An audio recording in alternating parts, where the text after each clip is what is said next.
to the 40k Fireside podcast, where we discuss everything to do with competitive Warhammer 40k with your hosts Vic VJ and David Gaylord.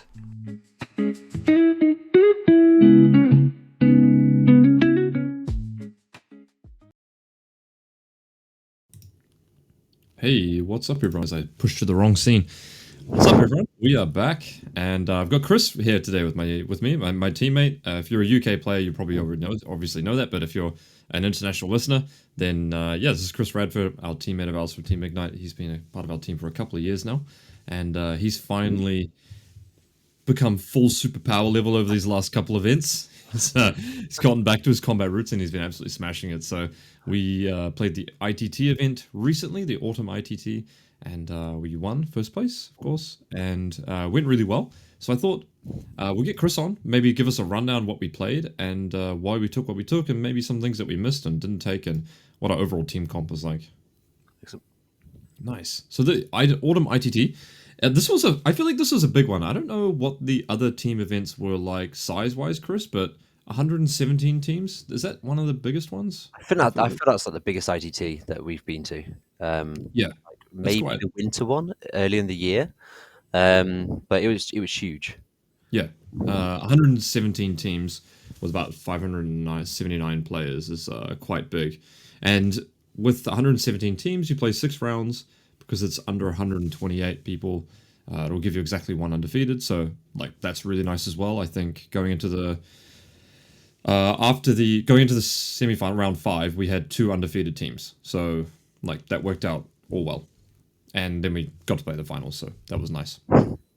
The only thing is that for the team event bracket, if it's a draw on the teams, then it's the team with the total amount of scored points in the entire tournament, right? So if you have like a 13 or 15 point lead going into the final round versus your opponent, you can kind of play for a draw, which is like kind of interesting. Obviously, there has to be like an actual winner at the end of the day, so that's how they reconcile that one, which is a bit interesting as well. So you're kind of also trying to score a lot of points in the rounds regardless, despite there being potentially only 2 players going into the finals, because you can actually have a draw at the end as well. Yeah, means your pairings round to 5 do matter quite a lot. Yes, yeah. We actually had quite a hard round this tournament. I think we played a good team every single round right from the get-go, so that was definitely a good experience for us. It was nice to actually go and play and have 6 really good quality teams, wasn't it, Chris? Yeah, definitely. Straight from Ireland round 1. Yeah, straight from Ireland round 1, which was really good. Okay, today we're going to go over a couple things, like maybe what we took for our team comp, and everything, and kind of the decisions we made, I guess. So this is if you haven't seen a matrix before, this is like what a matrix looks like. So we had Boris. So we had, usually I guess what a lot of people get when they go to a team event is they probably get the players, right? So they get not necessarily the factions. So we had me, Boris, Lewis, Jonathan Slay Johnson, who's recently joined our team Ignite. He's the former captain of Team Sweden, and we had Chris as well. And what can kind of happen, right? Sometimes Chris is like, you have players can play a bunch of different things, but they've kind of been playing some things recently. So you kind of, in our team at least as well, we usually have like, okay, these players are attending, so we're probably taking these armies. We don't really play the flavor of the month, so to speak, especially this event, right? Yeah, definitely. Yeah, I think a lot of us we kind of picked the factions we were with anyway, weren't we? We didn't really change it at all. Yeah. Did you feel like you could play in the meta right now because there was a couple of factions we didn't take? For example, we didn't take Eldar, and we didn't take Admech, and we didn't play Space Marines with Raven Guard, or we didn't play Space Marines with like triple Redemptor Storm Raven. Do you think that really had like a big impact on our matrix at the end of the day? Not at all. No, I think it might look. I think we had the answers to those, and that's the most important thing. But we always had our 2 answers into Eldar, which worked brilliantly. We always had our answers into Admech, which worked really well, generally. So I don't think we're punished at all. I think with the meta the way it is, being quite balanced, as long as you have answers to the problems, you don't necessarily need to take the problems yourself. I don't think. I think it's more important to go with your style and what you want to play.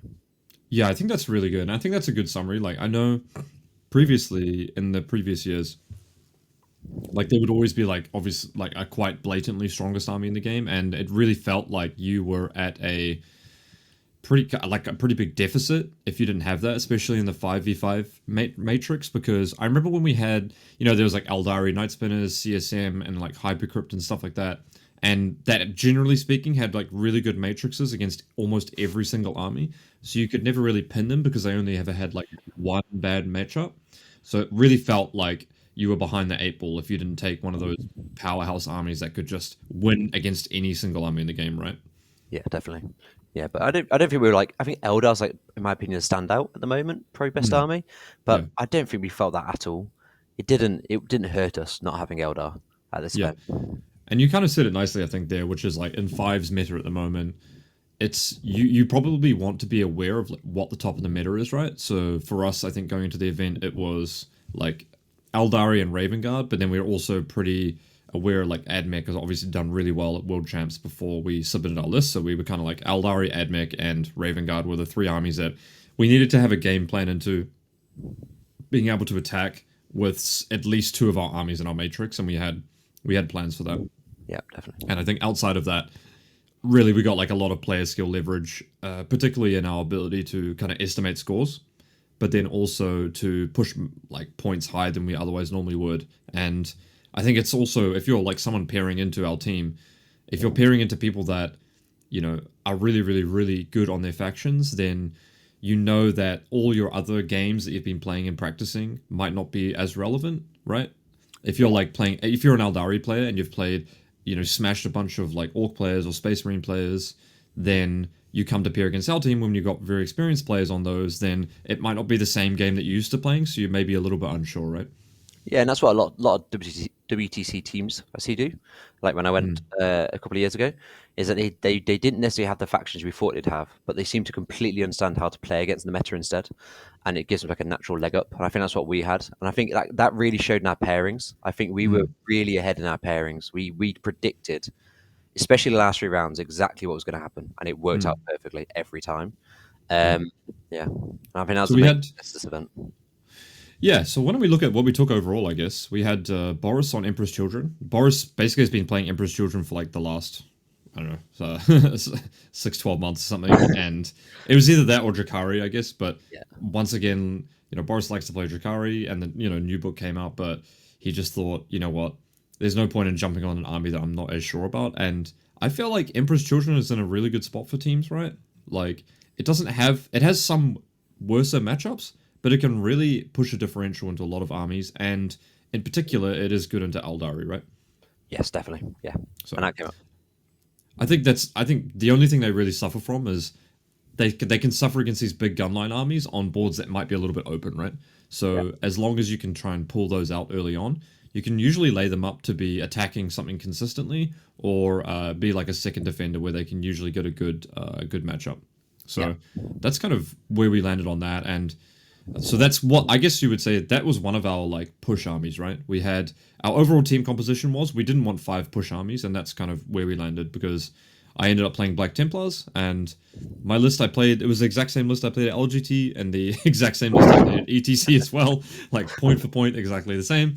I was feeling really comfortable on it. I felt like my estimates were pretty accurate throughout the weekend, and I kind of understood a lot of the matchups and like how I could change like a 2 into like a 2.5 and really like scrap for every single game. So I was playing the take all comer for our team, and more so than our sisters players actually this event. So I was playing first defender most times, or attacking into very problematic armies, and I don't think I played anything that was above a 3 the entire weekend for me.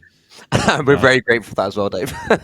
Genuinely, I don't think I played a single thing above 3. So I was playing for 10s the entire weekend, which was something different than I usually do. I usually probably like playing for a bit more of bigger wins and pressure armies, but it was nice to play something a bit different. It's always good to have that skill in the back of your head, to play for the draws. So I was like the take all comer, problem solver. I think Black Templars was good in that role because it was actually really flexible. The way that if you guys don't know, the board picks work is there's 3 medium tables, which are pretty lightish.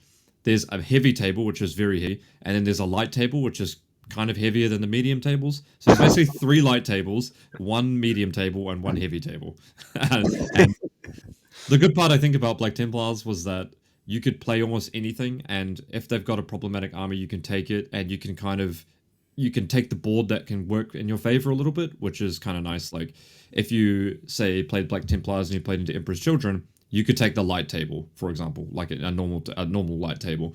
Or if you're playing against Eldar, you could take a normal light table. If you played against a big shooting army like Tau, you could take the heavy table.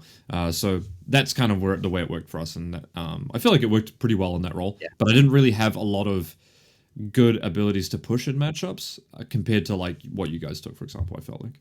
Yes, definitely. Your score's kind of capped unless your opponent makes a big mistake, isn't it? 100%, and that's what I felt the whole weekend. But the ceiling was the floor was very high. I felt like I felt like it was going to be hard to push me more than an 8 or 9. And then we had Lewis on Tau. I mean, Tau just seemed like an auto pick this event, right? I mean, it seemed really strong. We had a bunch of matchups where it was going to be good in. We got a little bit unlucky on one of our final matchups with it, but all around all weekend, I feel like Tau was very scary to pair into. Yes. I mean, I know that in the round 5 we played against Carnage, they had Tau in addition to that, and we didn't have almost anything that was positive to play into it. And then, obviously I ended up playing that. Of course we take that one. Yeah. So we had, to finish it off, we had JSJ on Sisters. He's been playing Sisters a lot, I think, over like the last year and a bit, maybe 2 years. He was playing Champions of Faith, and there are like a lot of different Sisters builds out there right now. There's Champions of Faith, there's Hallowed Martyrs, there's Bringers of Flame as all the main ones. So he was going with Champions of Faith, and he did really, really well. I think that's a really good example of where like faction expertise can really carry you a long way, because he was actually playing Champions of Faith, which was a bit different from everyone else in the room. I feel like everyone else was playing Hallowed Martyrs or Bringers of Flame. And so he had like fallback shoot and charge. He had like the super sacrosancts as well, which were really good as well. So he was great at playing into Eldari, and he did really well into that, which we managed to snag a couple of times actually, which worked out well. Yeah. Not only that, but people just don't know how to matrix against him, do they? No. They're never going to have an accurate matrix when everyone's thinking about Bringers and Hallowed. Mm-hmm. And then those sacrosancts, they're very different in his detachment. Very different. Yeah. Beast. You can stack -1 to hit on top of -1 to wound, which makes the math on actually killing them very, very difficult. And it's the type of detachment where if you can't kill the sacrosancts, you kind of just have your unit in the middle. They don't lose their unit. They fall back and resurrect onto the point. They just kill your unit with Morven Val on a drive-by while trying to do something else. And you're like, well, your game can go from like a kind of winning 12 to kind of like, oh, this is like a 6 or 7. If you commit and don't kill. I think they can respawn 8 OC in one go, can't they? Yeah, it's kind of wild. Yeah. And finally we had you playing Orks. Now, I think how long ago was ETC that we won? It was about maybe 5 weeks, 6 weeks. Yeah, it was just before LGT, right? Yeah. Or 2 months. You were playing World Eaters there, and you did like super well. You were second top scorer on our team, right? Yeah. And you were playing like the 60 Berserks build, I want to say? 70 Berserkers. Yeah. 70 Berserks, yeah. And what made you take World Eaters Orks over World Eaters, I guess, is a good question. I think so one thing simple is that within the England process, I wasn't going to be able to play World Eaters. So there was an external factor to move off World Eaters for a bit. Yeah. So that was one thing. But second reason, I just don't think World Eaters are that good on UKTC terrain. Mm-hmm. I think UKTC terrain, you really struggle having no guns at all. Yeah. And I do not want to take fortunes in World Eaters at all.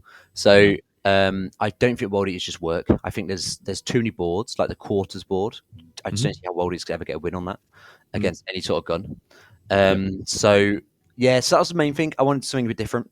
So Orks, I'll really try to build my repertoire of combat armies, really, and melee pressure. Yeah. So that's why I stepped onto Orks. I think I stepped onto Orks about a week after you said you were going to play Orks, if I remember correctly. So a second, thank you, Dave. I was like, this faction's pretty good, man. And about a week later, I saw it as well. So I decided to go with Orks, and it's one that fits in with potentially the England process as well. So that's what happened, and obviously it's worked out pretty well, and they are a lot of fun to play. Yeah.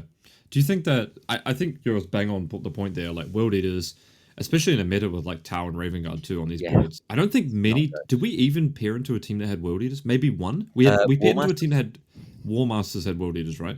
And I don't think that performed like particularly great over the weekend. And it's kind of understandable, right? Like you can play as World Eaters. If you play against a shooting army, you're really coin flipping if you go first or not, right? Yep. And then if you play against a combat army that has good combat control, it's a really tough matchup. Yeah. Or if you play against a combat army that's got good combat and like just good shooting, like, you know, 2 pieces of shooting, like Black Templars is a really good example of that, where you have 2 repulsed executioners and then just good combat. You as the World Eaters players are just in a world of trouble, because at some point your 20 bricks going to get shot with Storm of Fire, and then your opponent's going to then fight on death with their Gladius, and then it's like, well, how do you make up any ground in this situation? So I think you're bang on the money. They don't really have... They're a bit too fair, aren't they? Yes. Yeah. I think actually they've got quite a tough match in some combat armies. Like you said, Black Templars for one. And then against the shooting armies, which is what they want to prey on, and what I preyed on at ETC, they haven't got the staging to start the game to be able to have that explosive turn. You've got the staging for a 20 blob, but you haven't got the backup 20 squad. That's got to be in reserve, or it's got to be in the other side of the board. So you haven't got that springboard to pounce off. And I don't think any World Eaters, other than Sam Dickinson, who smashed it, did really well that I remember. I can't remember for the thing, but nice. Yeah.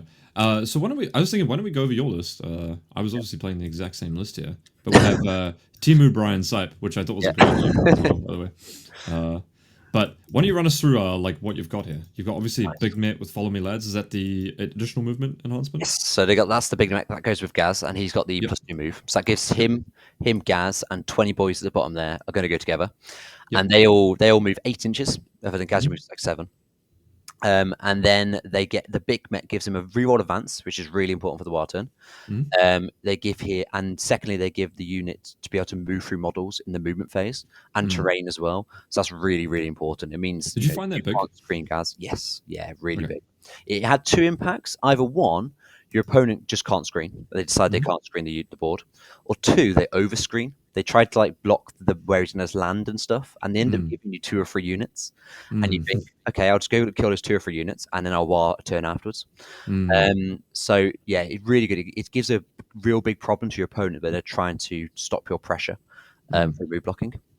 I've then got Sickrot, who is an absolute beast. He's like a lone uppy downy guy. Cool, nice. Great use of points and actions and so on. I've got 2 Warmasters, and they generally go with 2 units of knobs. Although there's some flex to go with some Breaker Boys in a second. 1 unit of Breaker Boys, 2 Battlewagons, which is the best part of the list, the most important part of the list. Yeah, how did you find the Battlewagons all weekend? Exceptional. Absolutely incredible. You can't just play just one. You need 2. You absolutely need 2 to go down both flanks and to cover 2 different firing lanes. So your opponent can't pick both up, and they have to split their fire. It gets really awkward for them to decide what they're going to shoot at, and how they're going to. Would you play 2 Battlewagons on WTC as well? Yes, I think I would. Okay, and they are toughness 12 with AOC and a 3-up save, right? Yes, yeah, and 16 wounds. So they're really wounds, So they're a repulsive executioner with AOC always, basically. Yeah. And you can get cover on top of that, though. Yeah, and 160 points. Yeah, that's pretty cheap. Yeah, ridiculous. What OC are Battlewagons? 5. Yeah, that's a lovely breakpoint, isn't it? Not only that, but they've got they've actually got good profile at combat. So they've got 9 attacks in combat, like at damage 2 or above. Yeah. So you can't just charge them with 5 Marines and then block their AC, because they're going to kill 3 or 4 back. They're really, really strong, and they came just so crucial. In the combat games, are amazing. In the shooting games, they're amazing. Just fantastic. Nice. And one day, Dave, I'll careen, and I'll chuck 22 boys like 10 inches forwards. Did you careen all weekend? I didn't. I still never careened. I've ever careened once in a practice game. It's just never happened. I'm looking forward to it. I'm counting down.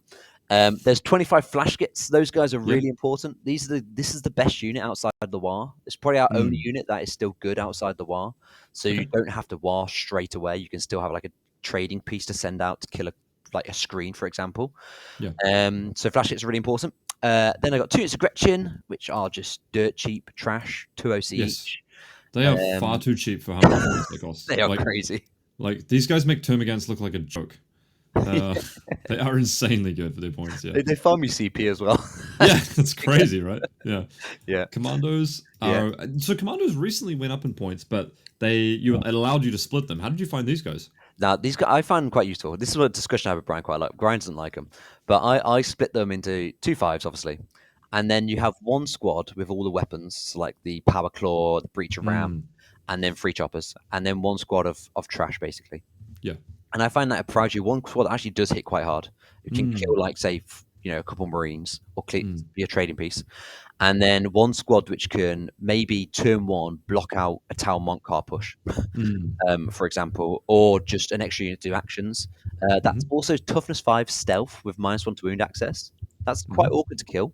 It requires your opponent to actually put a decent amount of shooting out to it. So I found the commanders really useful. That's cool. Yeah, I kind of like how you can put all the special weapons in one, so you can actually just put them in your like mid-board ruin, and then just use them later on when you warg, and like have good damage, or use them as a trading piece. If they put, I don't know, like a little character on the middle, you can just like go kill it or something. Yeah, and definitely. Hard block one area, which is cool. Nice. They obviously don't scout move, right? So no, they're just yeah, so then you've got the really cheap, crappy unit that you can just put out there. If it dies, it dies. Like, okay, no one likes to lose models for free, but, in the long run, it's a bit better if you're right. I think it's like Tau's a good example. Like Tau, if you go second against Monkar, it can get risky. So if you just put 60 points, say, look, I'm going to block this area. Now I can deploy Gaz and his 20 boys, and then suddenly you're really good into Tau. So is the way I view it. It's very much worth it.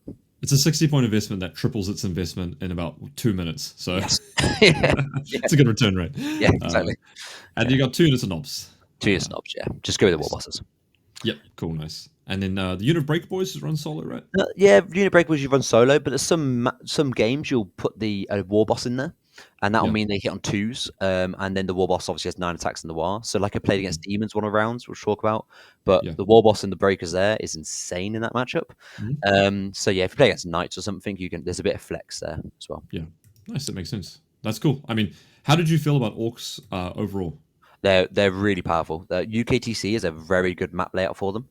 I think you've got that huge L in the middle where you can stick Gaz and the boys, and they fit in very comfortably, as well as a Battlewagon. There's some missions where I put a Battlewagon and Gaz in there, so you've just got so much power coming out of the middle of the board. And I think in general they're just a very good army for teams. Very, very good army for teams, because they provide so much threat into so much stuff that it's all for your opponent to pair around.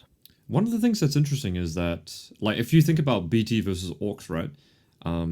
Like the range, the reach out from that mid ruin on UKTC is significantly higher with Orks, right? It's like not even close. Like I've got like a similar brick, like the Grimaldus brick, that's like a bit tankier and stuff like that. I would jam that in the middle most games, but on some boards, if your opponent's playing Search and Destroy, they just move completely away from the middle of the board and play the board edges. But if they do that with Gaz, like Gaz can legitimately, with the +2 to advance move and +6 to move stratagem, can like threaten their home field from your ruin, or it can threaten any part of the board, which is a huge difference compared to most other melee units, right? I mean, you look at an average of like 25 inches, I think it is. Yeah, 24 inches with the reroll advance and stuff, so it's really high. So you get knowledge before that as well. So if you roll a 1 and then you roll a 3, you're like, okay, well, I can't go for the home field. I'm gonna go for like the side, right? And your unit's 20, so you can slingshot and just, exactly what I was about to say. Unit 20. You're slingshotting him around. He's like going around like a wrecking ball. He's Gaz is on the end of it, and you got 20 boys holding on as he slings around. I think that's an accurate description on how to use that unit. You're like, it's a flail. You're just like trying to get Gaz into the right position, and you're just charging boys in a random direction, and then he can pile them where he wants. It's really excellent. Yeah, I think Orks are in a really fantastic state. I think they're super underrated at the moment, and I don't think many people are putting the time into investing the time into playing them well as well. And I hope that changes, because I think the change with the Gaz being able to join the 20 boys has just completely flipped the army around in terms of its power level. Now all of a sudden you can get you can get 3 activations out of Gaz, right? Which is something you previously wouldn't really be able to do. Yeah, definitely. It's the linchpin to that army. That 100%. Gaz and the boys. Yeah, but it's a linchpin, but it's also quite hard to tech against and play around, because the ability to move over models and have such long reach means it's always going to be consistently reasonably good, right? I think the only way to play against it is hit it first. Have some way to hit it first and neuter it straight away. And even with like points, way more points than Gaz is worth, you have to knock it out. Okay, if that squad activates in your face, you're in danger no matter what. Okay, interesting. And I think that that suited our team comp really well, right? Like we kind of had we had myself and then JSJ being able to take anything, and typically first defend and then attack as well. So we had a good first defender and a good attacker that could play anything, which is a good combo to have. If your opponent first defends, then you have an army that's good into that, and an army that is reasonably good into that, right? So any problematic army you can play an army like Sisters into, and then you can play your actual good army into it, for example, which works out really well. And then we've got like armies like Chris, and then we've got Lewis, who's very good at attacking as well, and then Boris, which is great once maybe 1 or 2 armies have been removed to really push our differentials. And I think the whole weekend that was kind of the showcase, right? Like in the final round, I think we had you and Boris putting up the big numbers, me, JSJ putting up the mid-10s, and then Lewis having a bit of a bad game. But that was like a bit of a funky dice game as well. But that typically was our game plan all weekend, I think. Having 3 pushing armies and 2 problem solvers kind of worked out well in 5s, which is a bit different from previously. I think a lot of the times we just took 5 good singles armies and relied on our player skill. But we actually had some nice tech into, a couple of different things. Like we had 3 Demon Princes, we had Monk Cartel, which was a bit better against shooting. We had me with a bit of combat control. You were good into combat, and we had Sisters, which was a bit of a combat control and like a stat cheeky element with the Sacrosanct, I think. Yeah, I think I've seen like over ETC in this event. Like for me, it's how important it is to have explosive armies. That's quoting Liam there. Have explosive armies in there that have the potential to just go get 20 out of nowhere. Where one thing goes wrong and suddenly they've got 20. And like when Lewis had some got unlucky and had a bad game and got a 1, it didn't matter because we had 2 explosive armies doing what they did. Yeah, exactly. Whereas if they'd got 16s, not 20s, it's a different game, isn't it? We've drawn and we've actually lost the event. So and it's like interesting that it's actually harder to find armies that can kind of push those differentials these days, especially when the player skill gap becomes a little bit lower as well.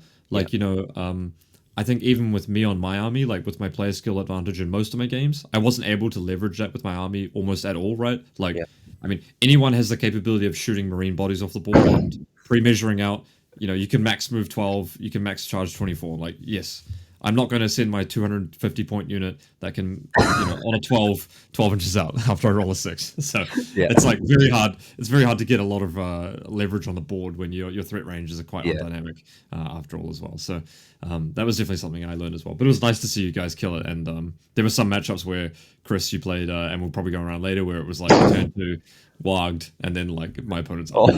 I think you referenced a certain game there, Dave. yeah. So why don't we go into it? So we had like I'll just quickly go through the early rounds here, and we should be sharing this tab. Nice, and then pairings. I think we hit one of the top teams like every round. Yes, I think we hit like all top 10 teams. I don't know where everyone exactly finished up, but yes, I think we played 6 out of 10 of the top 10 teams. I think finishing. So we had round 1, we played against Ireland, and Ireland have some very good players. They have Pierce, who's a WTC player, and Colin Power, who I think is probably like the best player in Ireland. Very good. He's actually beaten me in a TTS league years back.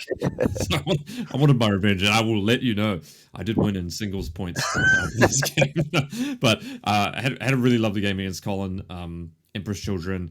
He misdeployed a little bit, but Black Templars on the sweeping engagement boards I thought was always going to be really strong, and that's why I ended up, that was a big decision point for me taking it, was what is the last round board layout. And I thought that heavy board with Black Templars I could basically not lose to anyone, and that board, even if it's light, I can just trade stuff on and trade stuff, and once my army gets to the middle of the board, I can control the shooting down the side, and I can have enough pressure and good combat and like small character MSU pieces to terraform as well. So 10-10 into Empress Children, I was happy with that. And then you started off nice and hot with the 16-4 against Pierce as well on Blood Angels. Yeah, I played this game on stream actually. Oh yeah, cool. Against Pierce. It was nice. It was a nice way for me to start because I've played so much Blood Angels, and I'm of the opinion that Blood Angels is not a good army at the moment. And I think this show, because Pierce played really well. He played better than me. I played really poorly. And he was playing Angelic Inheritors, right? Angelic Inheritors, yeah. So it's the one that's got like some anti-melee tech. They've got the Sanguinor, which is really good. Jumps down and fights first. And they're all things that should be an issue, but I just don't think the army's that good at the moment. That I played pretty poor. I made a few bad decisions. I even went first, which is good. And I managed to come up 14-6. And I think that showed the difference in the army level, really, of the two. Yep. Yeah, it's the Battlewagons obviously coming in pretty big there as well. They're really important. Yeah, you can stick them on the objective, and there's not really much he can do other than to full send it. So he has to full send some point. So I've got that predictability because I've got so many units to keep doing terraforms to draw them out. I've got battle wagons which he can't really deal with. Instead, he sends something big out, assuming, which he did. He full sent, and his send went quite well. But I think just generally the power of Orks over Blood Angels, having fight on death, for example, huge. Having more units just won me that game.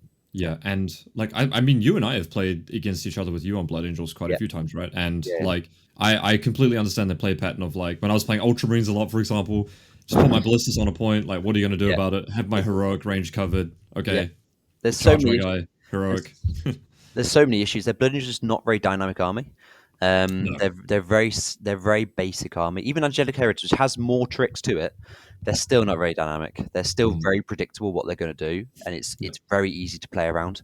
Generally, that's how I view it. And like that's after a whole summer of playing Blood Angels. But once they have your opponent knows that you can play around that. I feel like they have a decent amount of speed, but they don't have the damage of like Black Templars, for example, where like when something connects in melee, it's probably just dead. Or they don't have like the transport capacity or the tricksy movement shenanigans to keep their units alive, which kind of shows you the difference between those two armies. Like the problem is they've got a lot of speed, but it's only on one unit advance in charge if it's Liberator. And Angelic Inheritors, they haven't got advance in charge, so they've either got speed and it's speed in one place. So an army like Orcs goes, cool, I'll lose over here and I'll win in these other 4 places. Or you're gonna come over here and that's where I'm gonna heroic. So once you have the impact of an Orc War, which is gonna be all over the board, and well, once you have fight on death and interrupt up, it's extremly difficult to play into as well. Very hard playing a melee army into something like that as well. But Pierce played really well. He played the game really solid.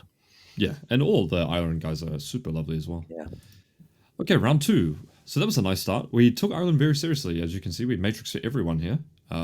We went through. We have everyone's list up, kind of their our predictions into them, etc., etc. You can see me. I've got 3.5, 3, 2.5, and I had some larger wins up here, maybe against the Blood Angels with Fight on Death as well. And the Death Guard, I think, was a bit of a big tanky list, and my list is usually quite good against the big tanky lists. But not that I got to unload my damage at all. And then you got to play into your green matchup here, which was obviously that's what we're trying to enable to have happen. Something you'll see throughout. We're very much trying to hunt for these like 4s in our matrices for anyone that we can get, and then we're trying to get me and Jonathan into playing anyone that we're happy. I think my games might have finished last almost every single round, for example. This is the first example of Dave jumping on the grenade. He's taken the free and he's taken the best player off their team. On to the next one.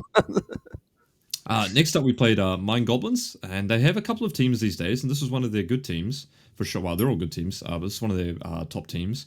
And I played against Lewis Archer, who's a member of the Discord as well. We had a lovely game.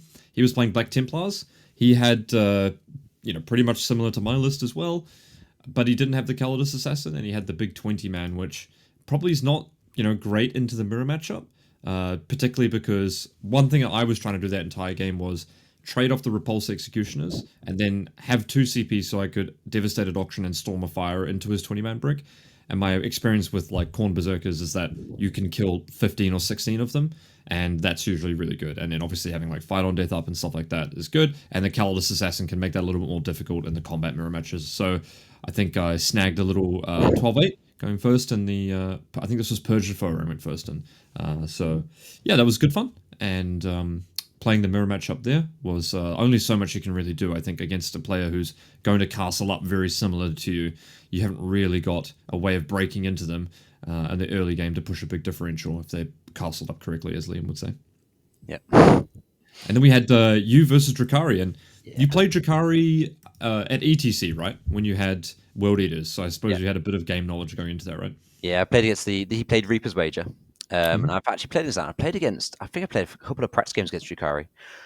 My first game with Orks was against Boris on his Drakari, actually. But I went into the game, and this is an example of just unfair Warhammer. His list had no haywire, so he has no way of killing battle wagons at all, like 0 way. And I went first, so I just shoved Gaz and Shrine of Regression, so I can't get charged by Lilith. And then I shoved both battle wagons up, and it was I think it was turn 2, he put loads of chaff out. I killed the chaff with Clash Gits, And then turn 3, he had no chaff, and I just fully went in. I think I managed to kill Lilith somehow. I killed like her venom, and then grenaded Lilith so she got out. Or I pinned her a casket so she couldn't move. Not Overwatch her. So there was something like that, so he couldn't activate Lilith. And then it was a turn 3 all in war, and I killed most of his army. It was It was a very good matchup when there's no haywire. Haywire makes it awkward to use Battlewagons more, but when there's no haywire, you can really push that game. Because Max had Dark Lancers here, right? But Dark Lancers aren't amazing against Battlewagons, right? Because they wound on 4s, hit on 4s, and they have to use a pain token early. So, like, they don't get unlimited pain tokens nowadays, right? So it can be a bit tricky to actually beat a Battlewagon there. Especially in the early game, because you only get 1 pain token per command phase, don't they? And they don't start with 3, so they can't just go first and then spend all 3 pain tokens to buff up 3 Dark Lance units. Instead, they're hitting on 4s, and then they're wounding on 4s, and then I've got a 4-up save because I've got AOC and cover. So it just does nothing. I can't remember. I don't think a Battlewagon died.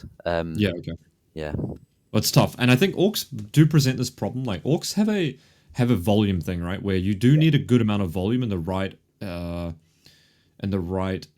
offensive profiles, right? For example, like assault bolter inceptors, like probably pretty good against them, for example, or like Vanguard vets, maybe. I mean, Vanguard vets usually trash into everything, but like into Orks, maybe not too bad. But because they're toughness 5 and have the -1 to wound strat, you do need something like preferably with twin linked, or has got a large amount of volume, or just a boatload of small crap shots to get through that 0 AP. AP0. That's the dream to Orks. Like a Chimera with their 2 heavy flamers and 18 Lazray shots. Like that's Electro Priests. That's your Electro Priests are the Orks nightmare.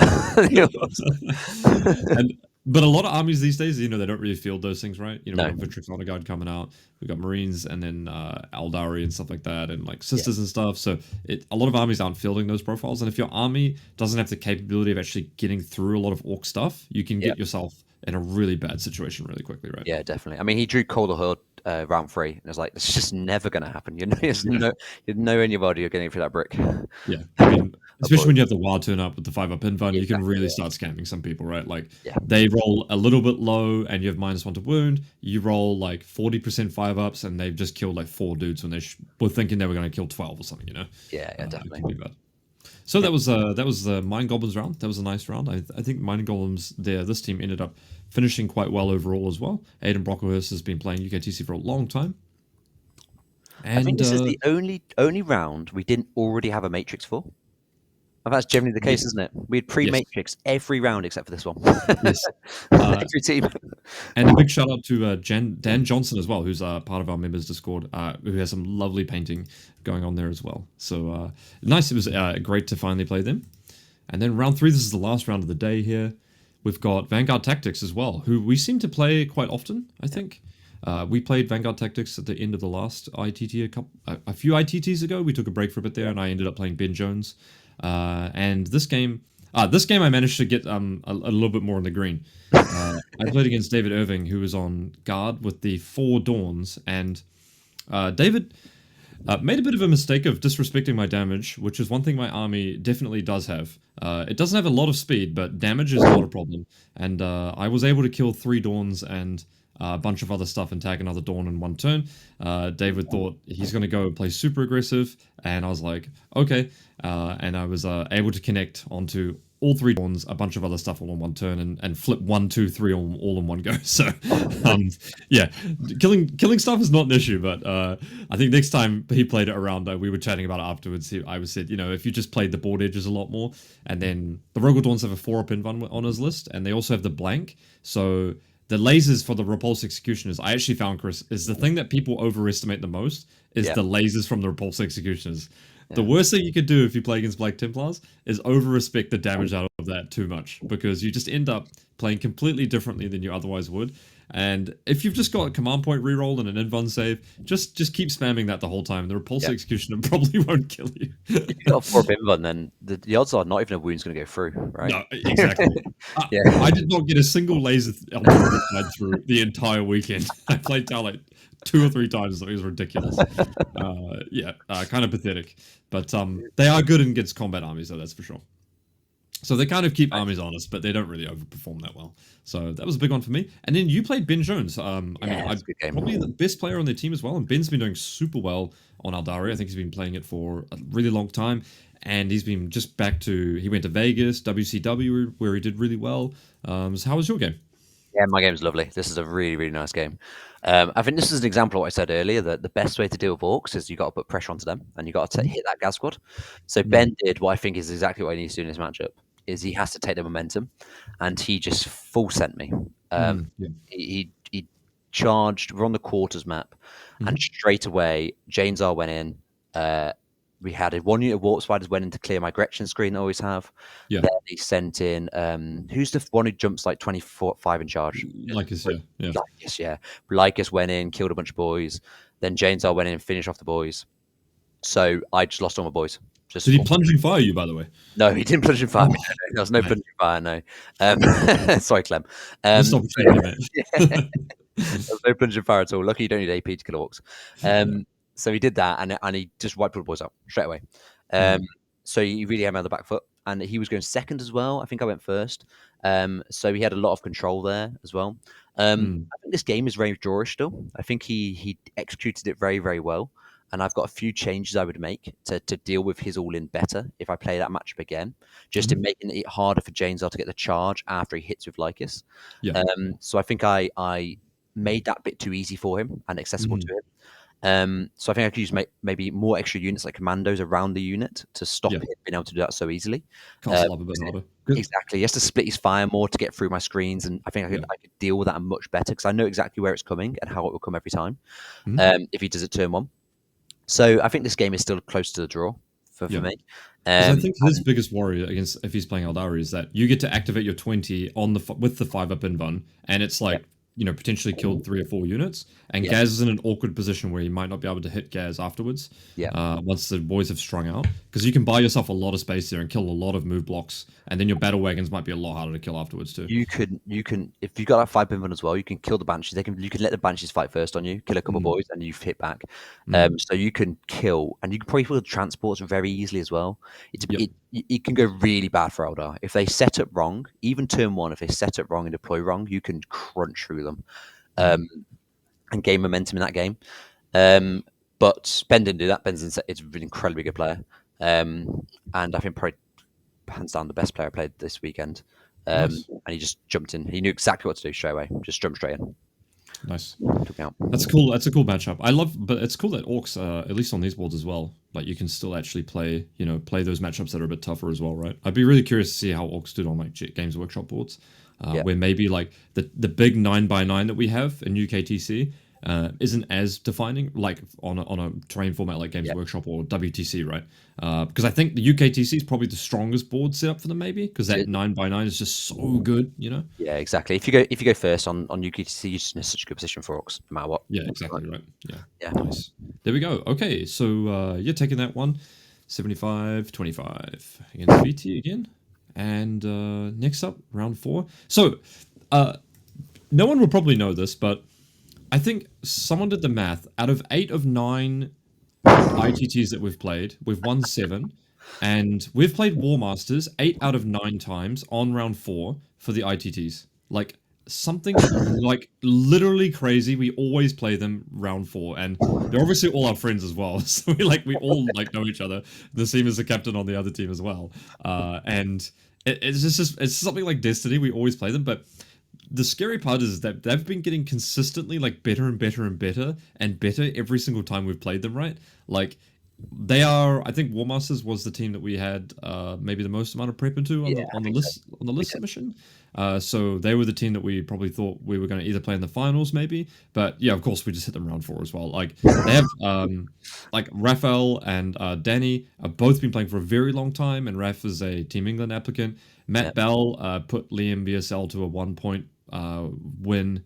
Well, he lost by 1 point against Liam VSL at LGT. Jack Tite just won the Coventry tournament I was at, the 3-day, and Nassim Fouchain is obviously an exceptionally good player as well. So a lot of really good players, and they have 2 lists that are very meta at the moment, right? We've got Matt Bell on Admech, who's been playing that for a very long time. well, recently over like the multiple months, but he does Yeah. play a lot, and he's been doing very well with it. And then Nassim is on Vanguard, which he's been doing really well with as well. So two problematic lists, and then we have Jack Tite, who's playing Bringers of Flame, that did really well at Coventry here as well. Yeah. So, like a lot of issues for us that we kind of had to circumnavigate. And I think when we are talking about like a team like this, I think it's fair to say like our team, we have 5 players that are all like very, very good players. And then we can kind of rely on any one of them to push like a big differential. But oftentimes, as us as a team, when we're against other teams, they may have 1, 2, or 3 particular players which are very, very good, and we try and negate them as much as possible, right? Yeah. And that's kind of one of our strategies as maybe the stronger team on paper, is that we try and negate other strong team players, and when we try and push our wins with our other players, maybe that are a bit of a bigger player skill matchup. And so that's our team mentality. And we're not saying it's the right way to do it, but it's just the way that we think about a lot of these things. So this is where I got another 10. Awesome. I played Jack Tite. We actually had a super interesting game because somehow I didn't go first defender, which threw them off because we mixed up our pairings a bit here. And I went down last. And somehow the heavy board filtered its way all the way down to the last table. So I got to play on the heavy board on the very last pick, which was like, I wasn't at the pairings table at all. So I just came back and was like, oh, I'm down last. I'm like, oh, I'm probably getting absolutely shafted here. Like, oh, the heavy board's still available. Okay, well, I'll take the heavy board. It didn't actually make like the most enormous difference in the world in our game. It was nice to play on. It was like a buff for me, obviously, to some degree. But this matchup was actually pretty hard. I think it's a small loss for me on paper, and I had it as a small loss, but it actually would have been a 12-8 win to me, but I screened Morven Val out so well for 3 turns, whilst trying to preserve as many assets as live as possible, because the sister stuff trades into my army really well, like 4 Retributors, 5 Retributors, whatever they are, can just kill, like, they kill 5 Sword Brethren and a Castellan in one go. So that's like a 220-point unit of mine for a 100-point unit of his, and he's got the speed on me on top of that, so it's very, very, very hard for me to actually trade into his army. So I'm just constantly trading between bleeding out units to push his ingress back, whilst trying to trade up where I can and maybe do a fallback here and there. So quite a tough matchup for me, but I just a fraction millimeter didn't screen out his Morven Val, which then, because I was trying to do a cheeky play where he couldn't react to move, in hindsight I should have just let him react to move in the transport and block Val out, of course, and then he was able to land her there, heroic in, which was bad news bearing for me. And then on the subsequent turn, I rolled really poorly into as well. But yeah, so 10-10. I think Jack did win this one on paper by 2 points, I think, on the singles matchup. So thoroughly enjoyable game, though. We were playing on the heavy board, like I said, which changed the dynamic a bit. And it was just a really strategic, cagey game on my behalf, which is kind of how I had to play most games this weekend as well. How about yourself, though? You got the you managed to play Raphael on the Chaos Space Marines, and was he playing Creations of Bile? Yeah, he was on Bile with like a couple of bricks. We had like 10 Warp Talons. He had 10 Chosen with Bile, as always. 10 Possessed, and then a few Legionary squads. The really hard-hitting Lord with the damage 4 attacks, and then loads of trash basically, and a couple of Rhinos. And 2 Sonoris Marines, if I remember correctly. But this is one I went first defender, so we kind of flipped up how we did things. I think if I remember correctly on this one, I had a really good Matrix. Like when this came out, I was like, "This is amazing! This is amazing for me." We have a Matrix now right here as well. Yeah. But not only to this Matrix is my bad matchups, or my mats of 2.5. They're purely because I don't know the matchup at all. Yeah. But they get really good on heavy train. So if I get Nas on heavy, which he's never going to attack into me, he's never going to do it. If you're never going to put Nas there, you're probably their best player, the one they want to get 20s off on the heavy board. So we know they're not going to do that. So they put me down first, and then they give me Danny and Raf, the 2 combat matchups we're fully expecting, and the match I feel very confident as a player in. So, and then I pick Raf because that's my 4 there, which is a good matchup a very good matchup for me. So I play Raf, and we're in a game where basically this is where Battlewagons are just insanely important and just give you the edge, because he's got very few guns, and the guns he has cannot kill a Battlewagon. So I know I go first. I just stick 1 Battlewagon on one objective in the middle on the side, the other Battlewagon on the other objective on the side, full of stuff. Basically standing there with Gaz in the middle, and at any point I can war and just fully go in, and he has to respect that. So I think his first movement phase after I did that took him quite a while. He was thinking about what he could do, and there were generally no good options. There was no efficient way for him to deal with this pressure, and no way that he can try and put pressure on me to deal with it, because he hasn't got the ability, the shooting to either kill screens and then get into Gaz, or actually to get into Gaz efficiently, or to even kill a battle wagon or wrap it. He had genuinely no options. There's nothing he could really do.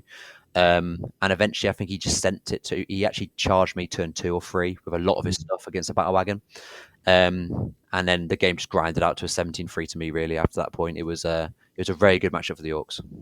It's really nice when you have like a big anchor unit like that you don't mind losing, but has also good OC, right? Like that's the Ballistus Dreadnought, like in a nutshell, or like, you know, Rogodorn, or like a Vanquisher tank or something like that. Something that you can just be like, yeah, well, you have no good way to trade into this, and if you trading into this involves charging, I can heroic, and or you trading into this involves you having to put twice as many points into it, then okay, I'm going to kill that with the stuff that's going to, you know, not be able to charge your front screens, and I'm going to hit you on top of that as well, right? So not only that, but you can use that unit that's there as a slingshot to charge into, and then move your 20-man boar unit, I'd imagine, as well, if you get like a low charge, for example. So yeah, you got to be really careful when you're playing against Orks, I think, what units you're leaving around. Yeah, after his turn 1, so I went first and I did that, put both Battlewagons on the side objectives, and Gaz in the middle, and screened with Gretchen. He's what he eventually did was he charged 10 possessed into one battle wagon on the side, and then I heroic to a Gaz, and then ended up taking a sticking the middle objective from that in. And then the other side, he just put 5 legionaries to OC block me, essentially. But that essentially means he's traded a unit for 4 points or 5 points, or however much it is, which means he can't do it all game. He's got 1 or 2, he can do it once or twice, and after that, he's got to go all in, which eventually he did, which ended once he goes in all first. Generally, in melee v melee, the person who goes all in first loses, unless you get it absolutely perfect.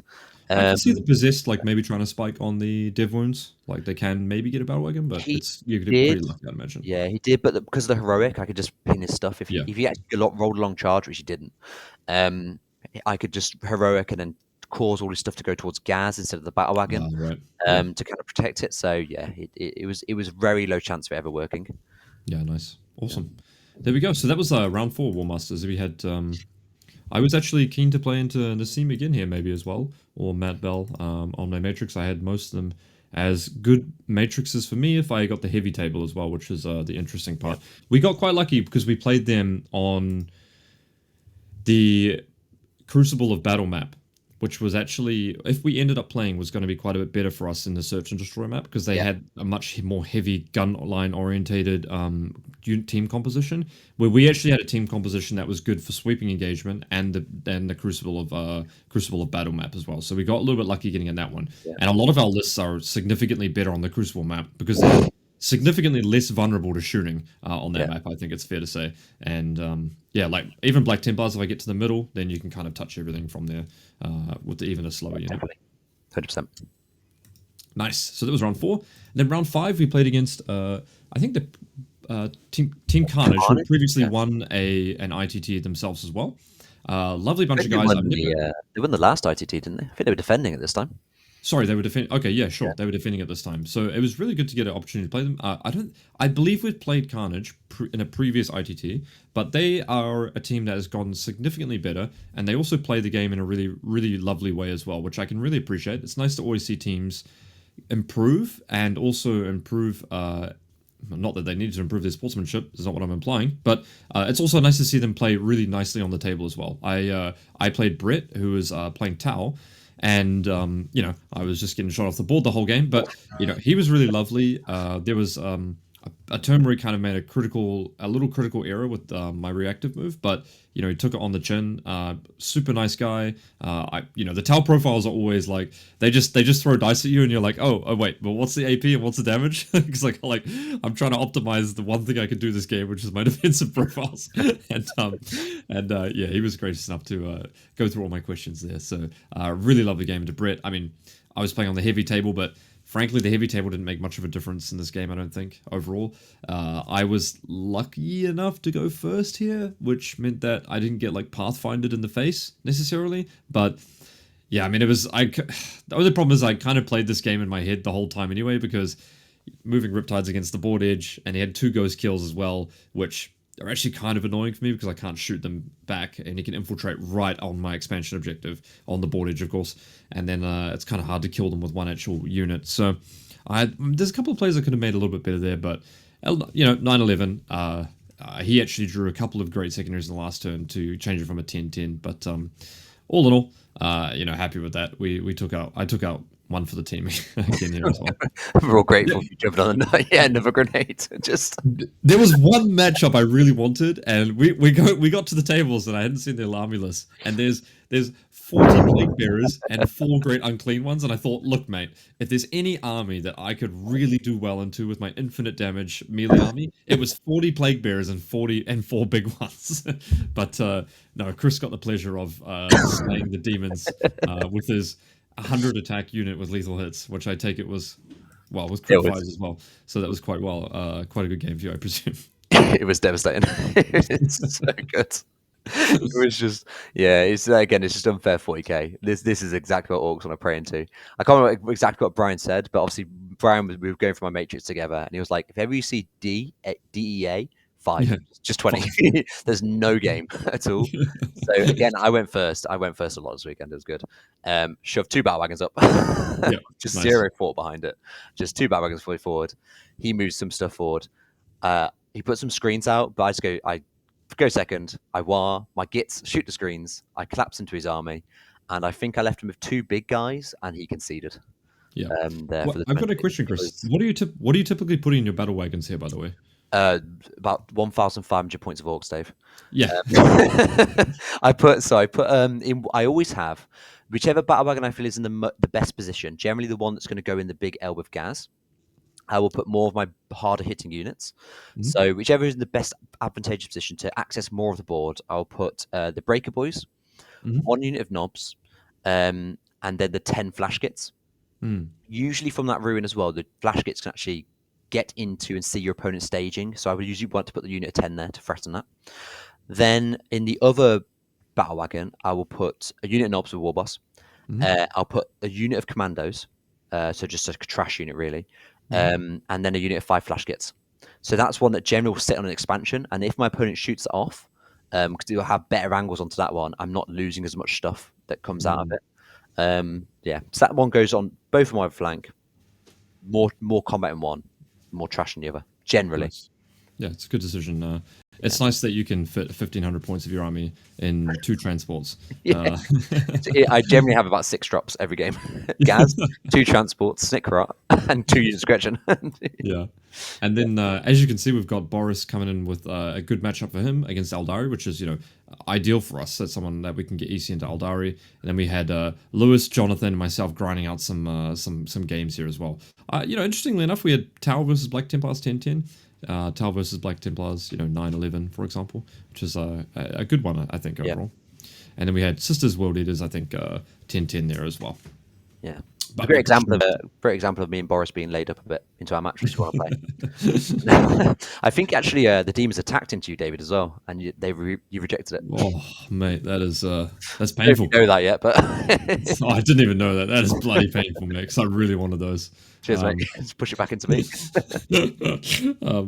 One thing that was interesting is I did really well at ETC. I was a top scorer for our team on ETC, but I wasn't getting laid up a lot as well. I was getting 3.5s, maybe some 4s, but I was just really able to convert on those terrains, maybe. So I'm trying to think about what was different about ETC and UKTC when I'm thinking about it.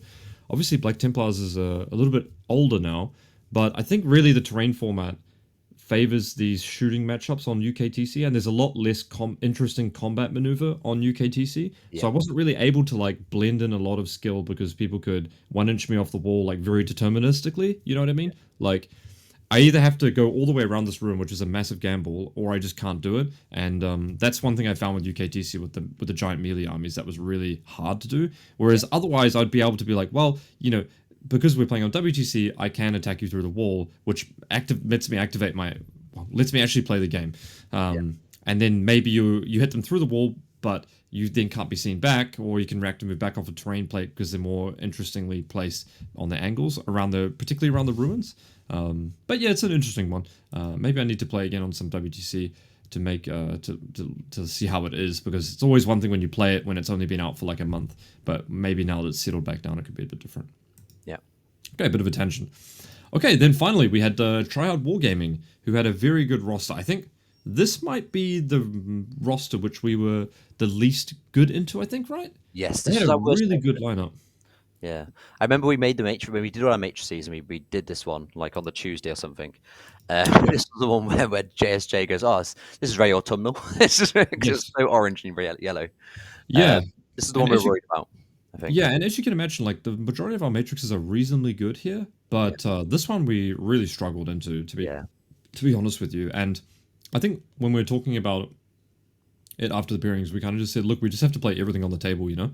And that's ultimately when you pair, like, you have to play everything on the table, right? So you have to, like, you know, rely on, you have 5 players that are playing at the end of the day, right? Not just that though. I think this is a round especially where I think our preparation just was so good for our pairings. Yeah. I feel like we paired this like amazing. It just went so well. We predicted every move they'd make, and we prepared for Manny going second defender really well.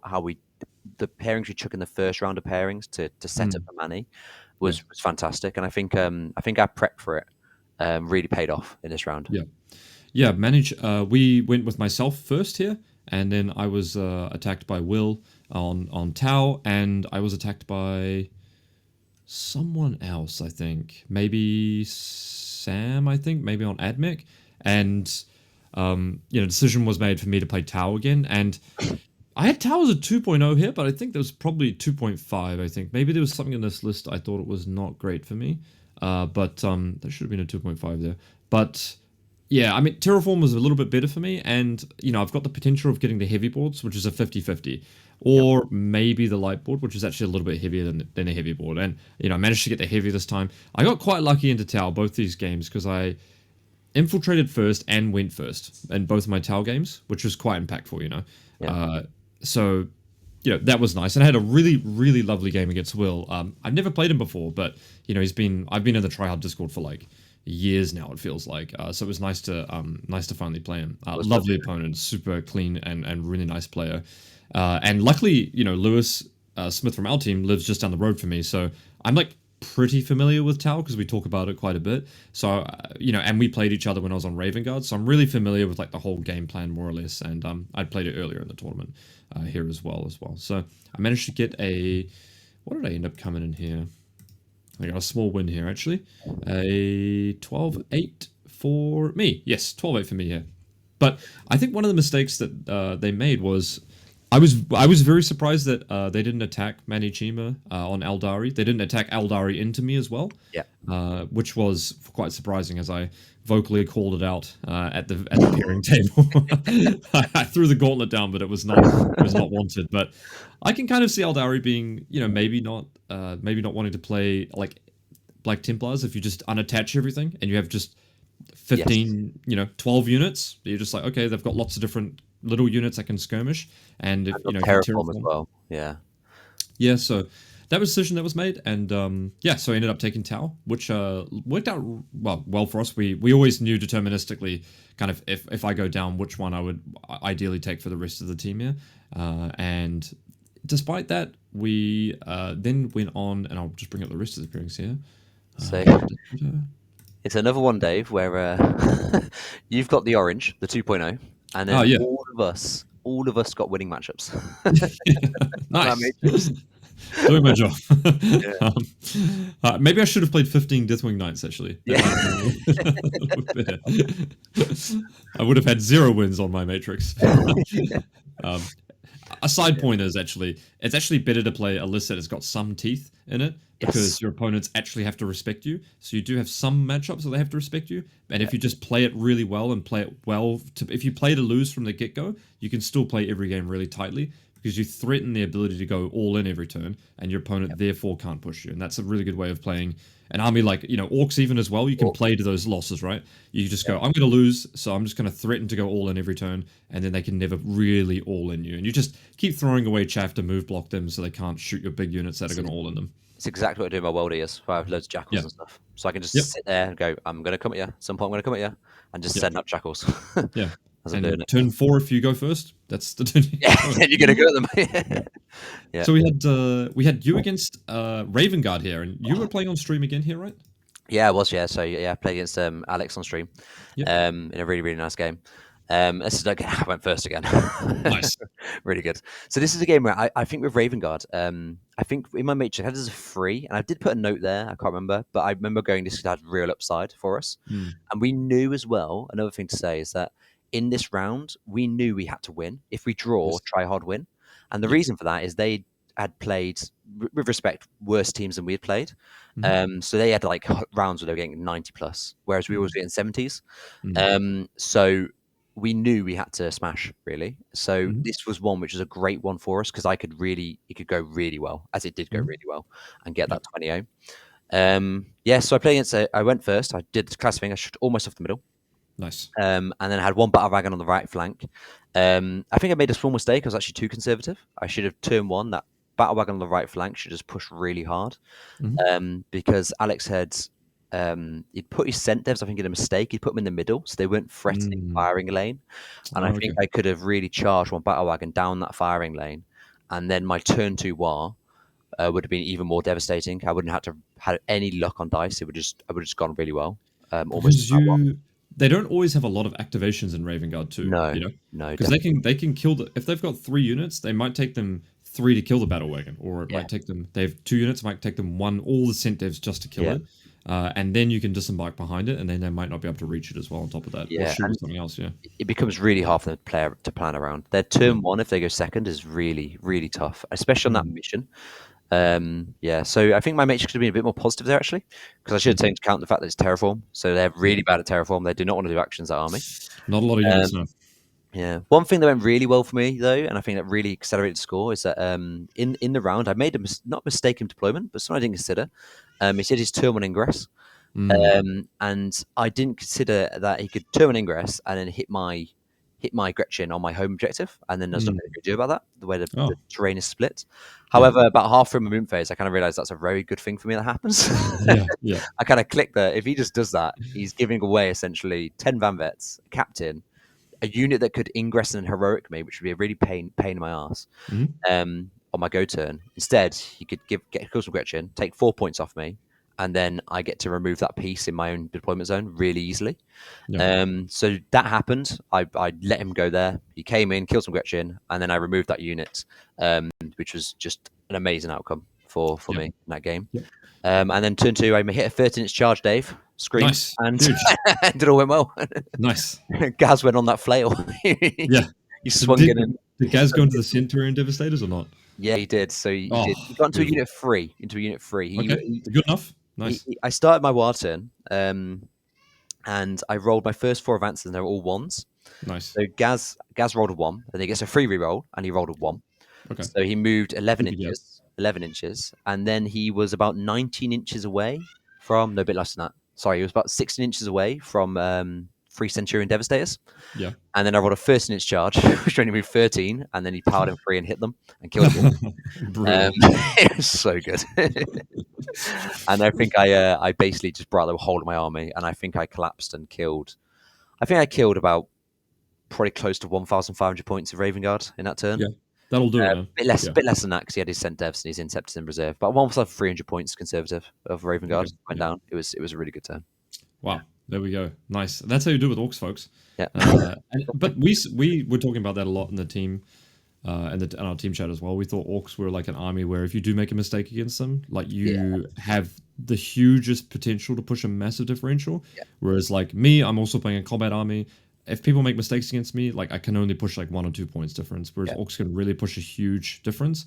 But we felt like maybe Orks were a bit more susceptible to a bit more of the shooting-oriented armies that mine wasn't as susceptible to, perhaps, as well. So, yeah, I mean, Orks are in a fantastic spot, to be honest with you. Well.